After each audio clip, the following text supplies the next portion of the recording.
ng bahay to. Ganda ah. Uy! Yo mga ka-blockmates! Dito tayo ngayon sa Marin, Manila. Check natin ngayon yung project natin na residential. Check natin kung tama ba lahat ng pagkakagawa nila and then kung nasunod yung mga methodology na pinagawa natin. Tara, samahan nyo ako!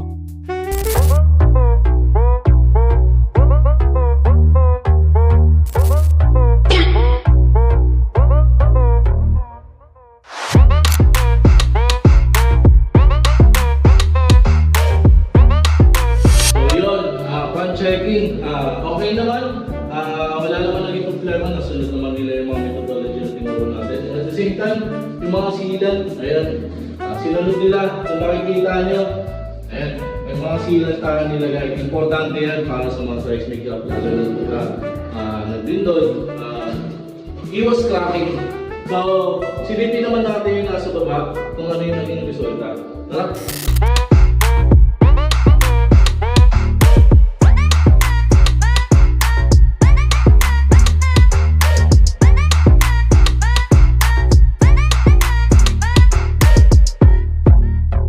So yun mga ka-blockmates, so dito tayo sa ground floor ngayon. So upon checking, all goods. So antayin natin sa matapos, 2 weeks from now matatapos na to, turn over na rin. Makikita natin kung ano yung difference. Since nakita nyo medyo makalat pa yung lugar, pero mga wallings, partitions, all goods na wala ng problema. Makikita na lang natin yung finishing product nito. So abangan nyo kung ano yung magiging resulta.